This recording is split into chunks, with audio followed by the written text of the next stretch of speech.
Ayan, maraming salamat po sa walang sawang pagsubaybay sa ating mga collective reading. And kung kayo ay bago pa lang sa ating channel, ayan, mag-subscribe na rin po kayo guys. And i-click nyo na rin po yung ating notification bell para lagi po kayong updated sa ating mga collective. Okay?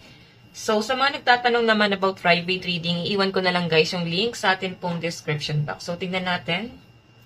Pagdating sa inyong love life, kunin lang natin ang ating card. Okay, kanina po itong love situation, spirit guide. Kanina po itong love situation.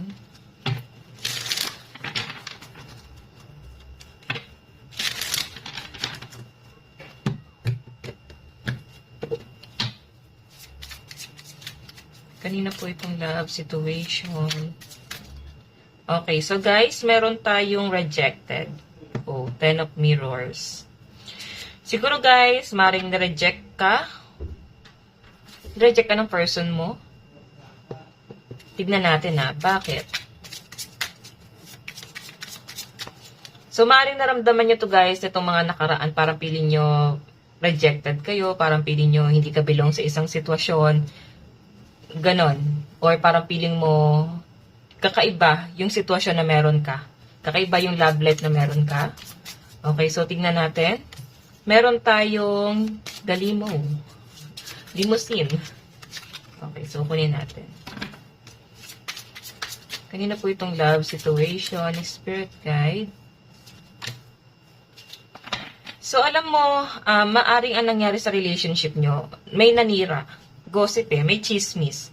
Okay sana itong relationship mo sa person mo, pero parang nagkakaroon ka na ng trust issue sa isang tao na parang feeling mo siya yung sumisira sa inyo. Siya yung nagchichismis sa inyo. Okay, siya yung sumisira sa relationship nyo ng person mo. Maaring dala to guys ng inggit. Okay? Ganun yung nasisense kong energy. Siguro mas maganda na kausapin mo yung person mo. Pero kasi hindi parang mas pinaniwalaan ng person mo yung chismis. Mas pinaniwalaan ng person mo yung ibang tao kahit sa halip na ikaw yung dapat pinaniniwalaan niya rito. Okay? So, tingnan natin. Kanina po itong love situation ni spirit guide.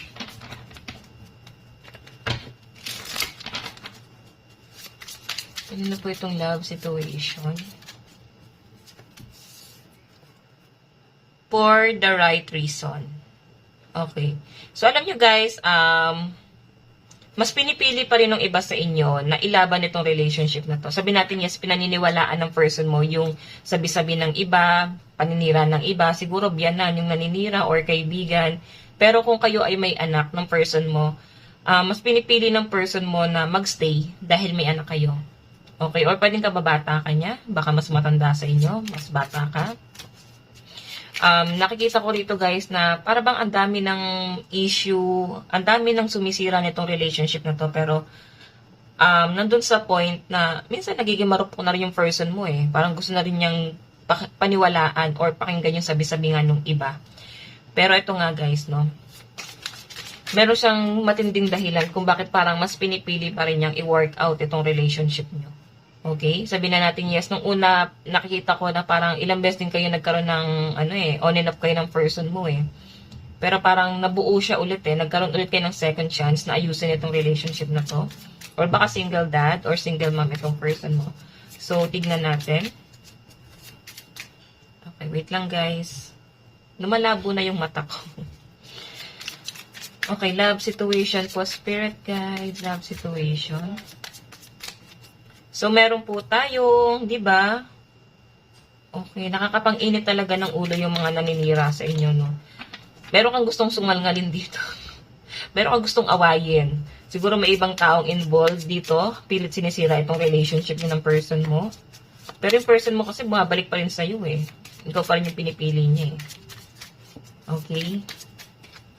So, alam nyo, ikaw na yung gusto mong lumayo Parang, paano pa natin naayusin to? Paano nyo pa i-work out itong relationship na to? Something like that. Gayong may red flag na. Okay? So, baka mga kaibigan mo lang din yung sumisira sa inyo, guys. So, baka caregiver yung iba sa inyo. May caregiver or nurse. Okay? Or baka influencer. Maganda yung position mo sa trabaho. Or baka may mga estudyante rito, guys So, red flag na itong pagsasama nyo ng person mo. Nandun sa point na parang, sa nakikita ko, wag nyo nang balikan yung mga past issue. Kasi nakita ko naman na itong person mo, willing siyang i-work out itong relationship na to. Para bang, siguro guys, hindi matibay yung ebidensya mo na nagkaroon siya ng iba or hindi naging matibay na, what I mean, kung nagkaroon man ng paninira, no? Hindi rin sinasabi ng person mo kung sino yung mga nagsasabi, pero aware ka kung sino. Pwedeng, meron ka pinagkatiwalaan. Okay? Sinabi mo dun, tapos lumabas sa bibig ng person mo. So, alam mo na kung sino. Okay? Sabi nga nila guys, limitahan nyo ang pagkakaroon ng kaibigan. Minsan, may dalawang bagay kasi guys. Dalawang klase ng kaibigan.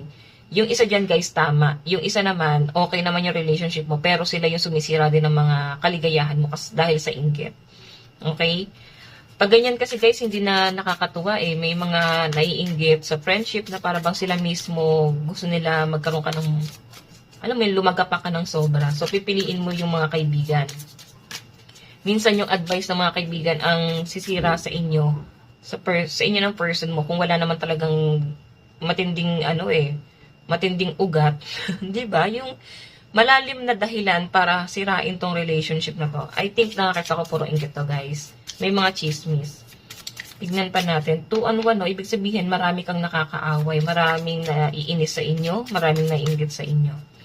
Okay? So, meron tayong fantasy suit. So, siguro, may posisyon itong person mo, no? Parang may yaman siya. Okay, quality time. So, ayan, mukhang magkakaroon kayo ng time ng person mo. Bottom of the deck, the moon. Number 18, may nakikita akong travel sa inyo ng person mo. Okay? Mukhang paplanuhin nyo to. Or, kung foreigner siya, guys, maaaring siya yung pupunta sa inyo. Parang bibigyan ka ng time ng person mo para bumawi siya sa inyo. Okay, tignan natin mensahe sa inyo ng person mo. Mensahe sa inyo ng person mo. Meron tayong, you were the best thing in my life. Kahit na ganun yung nangyayari, guys, para bang hindi ka rin niya kayang putulin eh. Siguro, aware din tong person mo na may mali din siya. Okay, meron tayong so many things remind me of you. So, pag naghihiwalay kayo guys ng person mo, lagi kanyang naaalala. Hindi niya, para bang hindi siya sanay nang wala ka sa tabi niya. Okay, so tingnan pa natin. Love situation. Ano na ba mangyayari sa inyo ng person mo? Ano na ba ang mangyayari sa future nyo ng person mo? Ano na ba ang mangyayari? Parang willing siyang ayusin ulit. Pero iba sa inyo guys, parang nag-aalangan ka na eh. Kasi sinira na niya yung tiwala mo. Naniwala na siya sa ibang tao. Kumbaga parang pinagalit ka na rin ng person mo eh. Okay? Ano na ba mangyayari sa sitwasyon nyo? Queen of Cups, actually patatawarin mo pa to. Okay? Bibigyan mo siya ng chance. 3 of Cups, nandun ka sa point na kahit na nagkakaroon ka ng disappointment dito sa relationship na to, kahit na parang hindi ka na sure dito sa relationship na to, dahil lang sa mga taong nag-uugnay sa inyo na hindi mo rin kayang putulin. Okay? Kumbaga siya yung mag-uugnay, parang pipiliin mong patawarin na lang. Okay? Kung okay naman kayo ng person mo, no, nagsasama pa rin kayo. Para bang unti-unti mo na lang kakalimutan yung mga masakit na ginawa. So, tignan pa natin. Ano na ba mangyari sa future? Justice. Naku, kung kami kasalang pang mga ganap dito, guys. So, and 3 of Wands. So, kailangan mo ng time. Hindi, guys, agad-agad ang pagpapatawad. Sa nakikita ko sa'yo, kailangan ng matinding effort ng person mo para mapatawad mo siya ng sobra. Kasi nga, trust issue na eh. Okay, wala ka ng tiwala. So, malakas ang energy ng water sign. Cancer, Pisces, and Scorpio, and Wands, no? Aries, Leo, and Sagittarius. So, meron din tayong Pentacles, Capricorn, Taurus, and Virgo. Tignan pa natin. Isang card pa po, Spirit Guide. Meron tayong 3 of Pentacles. So, may mga tao dito. Pwedeng pamilya na lang din, guys, ang bubuo sa inyo, no? Meron kasi guys, sa bottom of the deck natin is death, no? Kung nagkakaroon kayo ng conflict, maaaring naapektuhan kayo ng Mercury retrograde. So, kakatapos lang ng Venus retrograde, Mercury retrograde naman. So, nakikita ko dito, kung nagkakaroon kayo ng struggle ng person mo, ibang tao ang magiging daan para maayos kayo ulit. Parang pagkakasundo-sunduin kayo. Okay, may kasunduan ako nakakita rito. Okay, pwede pamilya niya, kaibigan niya, or kamag-anak niya. Or pwedeng siya, no, hingi siya ng tulong sa ibang tao para lang maayos kayo ulit. So, may nakita nga akong settlement dito. Yung iba sa inyo guys, parang ayaw mo talagang maging madaliin. Parang gusto mo talaga ng time muna. Para mapag-isipan mo kung, di ba, papasukin mo ulit sa buhay mo. So, tignan natin. Okay, mensahe po dito sa relationship na to. Spirit guide. Spirit guide. Meron po tayong rejoice. Embrace your loving connection and rejoice. Ano pa po? Last card. Commitment. Commitment is an important factor to achieve a successful relationship. So, ayan.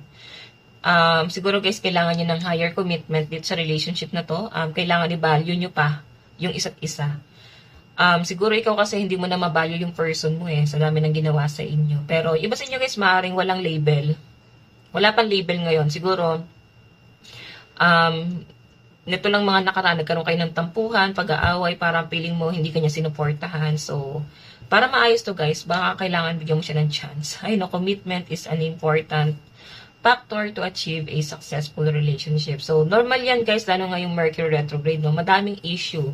Family issue, career issue, finances issue, relationship, lahat ng issue guys nandyan na. So, kung malakas ka at matatag ka, 'di ba? Sabi nila guys, isa lang ang mananalo. Kailangan mo magpakatatag, okay? So guys, ito lang naman po ang inyong reading. Hanggang sa muli. God bless and love you all. Thank you.